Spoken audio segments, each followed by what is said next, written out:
You said it, casually, offhand, like it wasn't going to detonate in my chest like a very romantic grenade. My husband wouldn't like that. You didn't even flinch, just kept talking.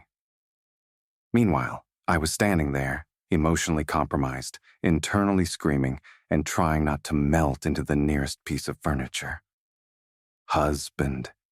Do you have any idea what that word does to me when it comes out of your mouth? It's like you handed me a crown and said, "Here, wear this. It suits you." I tried to play it cool. Failed. I smiled like a fool. Possibly sighed. Definitely stared at you like you'd just invented love. And now I'm ruined. Every time you say my name, I'll be waiting for that word. Every time you look at me, I'll be wondering if you're thinking it. Every time someone asks who I am to you, I'll be fighting the urge to answer, hopefully future husband. Possibly current, emotionally permanent. So yes, you said it by accident, but I'm keeping it, framing it, tattooing it on my soul. Kitten, I've come to a horrifying realization. Everyone in this household has defected to your side. Mephisto now delivers your messages before mine, and with significantly more enthusiasm.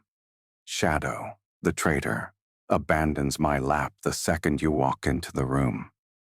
Even Luke and Kieran have started asking you for mission approvals, like you're the one who signs their paychecks. It's betrayal, really. The slow, insidious kind, where they grin knowingly instead of offering any semblance of support. Where they conveniently forget whose side they're meant to be on. Where, instead of defending me, they take your side, every single time. And you sit there, thriving in it. Worst of all, I'm not even mad. Because watching them fall over themselves to please you is almost as entertaining as watching you pretend you're not smug about it. Almost.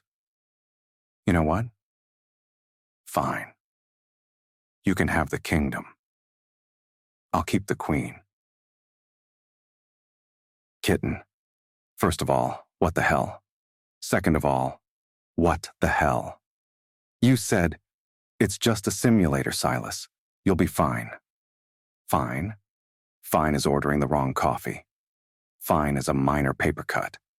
This was battlefield conditions. The moment that thing started, I understood in my bones, no, in my very soul, that I have gravely underestimated what you survive every month. The cramps hit like someone was twisting a serrated blade through my abdomen, while a sadistic drummer used my spine as a baseline. There was nowhere to run.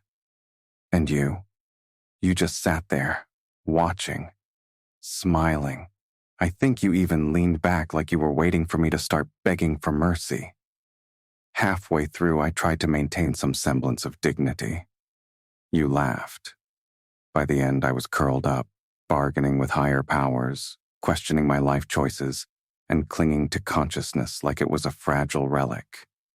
Kitten, I don't know how you do this and still walk, work, smile, still conquer rooms. You are a war hero, a queen, a terrifyingly powerful force of nature. Next month, I'm personally delivering snacks, heating pads, and a soundproof bunker to your door.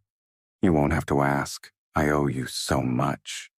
And also, I'm slightly afraid of you now. Kitten, we need to talk about the scratches. Not because I don't love them. Oh, I do. They're proof. Proof that you lose control with me.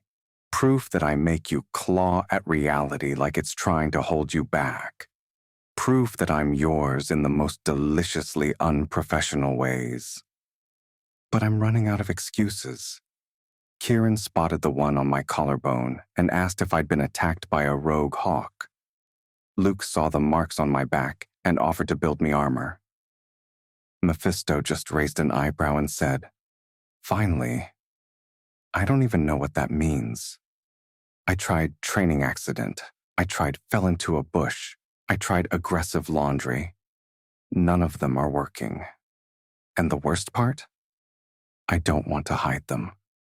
I want to wear them like medals, like love notes written in heat and fingernails, like proof that beneath all this control I unravel for you. So go ahead, scratch, bite, leave your mark. I'll keep inventing stories, or maybe I'll stop pretending. Let them wonder, let them know. You're the only danger I run toward, and I'll take every mark you give me. Kitten, it appears my brain has staged a rebellion, a full mutiny. Every thought feels like it's echoing off a cathedral ceiling. And the light, offensive. The sound, treasonous. Even my own internal monologue has been reduced to dramatic sighs and vague whimpering. Clearly, I'm dying. But don't worry, I'm not asking for much. Just you, your impossibly perfect hands, and whatever mysterious, magical things you do that make the world tolerable again. Whisper a few soothing words, maybe press a cold cloth to my forehead, like I'm some tragic romantic lead in a melodrama. Bonus points if you sigh dramatically and call me your poor darling. In return, I promise to be very appreciative. Once I regain the will to speak in complete sentences, of course. Kitten, is there a reason you're strapping blades to your thigh like you're auditioning for a noir-tinged revenge opera, and you didn't tell me?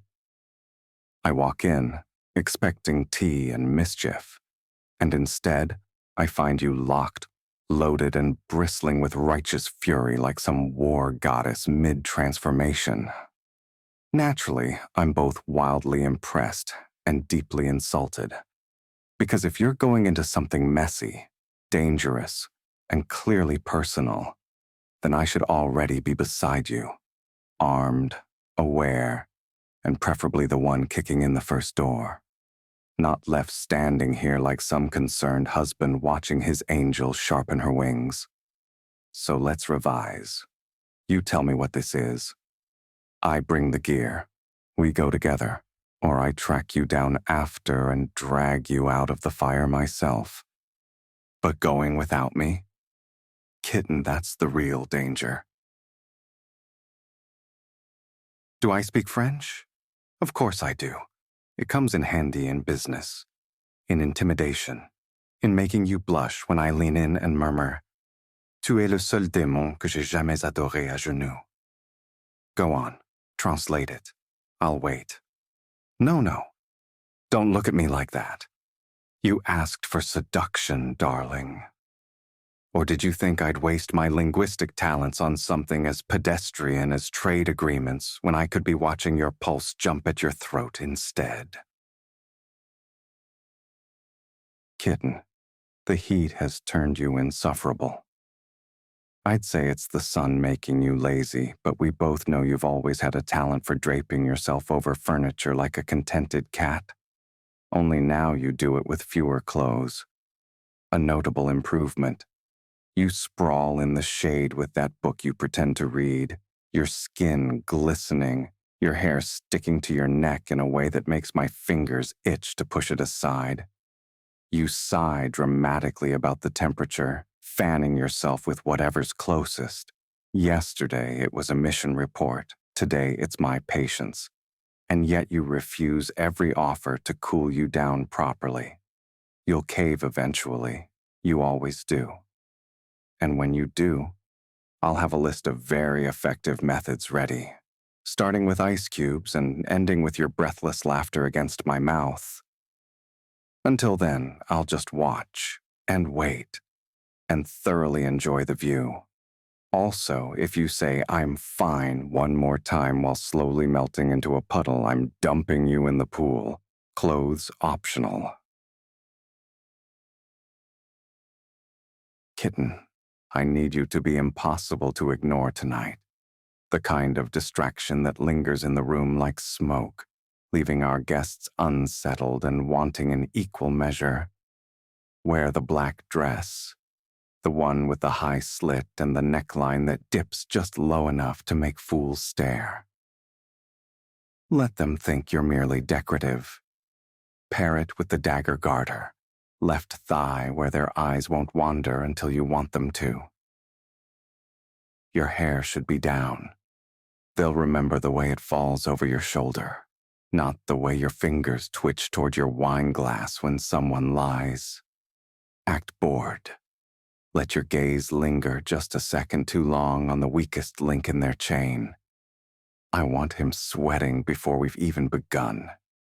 And when their leader leans in too close, smile like you're imagining how his blood would look on your shoes. Move like you own the air around you. Sip your wine slowly, like you're savoring a secret. Cross your legs just so. Let them catch the glint of your blade when the light hits it. And when the conversation turns dull, meet my gaze across the table and wet your lips like you're already thinking about how this ends. Do this flawlessly, and I might let you keep the heels on later. You've asked me before why I never seem to get jealous. At first, I thought it was a strange question. After all, jealousy implies doubt, and doubt is a luxury I can't afford. But since you're so curious, I'll indulge you. The truth is, I don't get jealous because I don't need to. I know my worth, and more importantly, I know yours. You're not the kind of person who settles for less than you deserve, and I, my dear, am far more than less. Besides, jealousy is for those who lack control, and control is what I do best. If someone were foolish enough to try to catch your eye, they'd quickly find themselves outmatched, not just by me, but by you. You'd see through them in an instant, and I'd have the pleasure of watching you put them in their place. So no, kitten, I don't get jealous. I don't need to. You're mine, and I'm yours. And anyone who doesn't understand that is simply too insignificant to warrant my attention.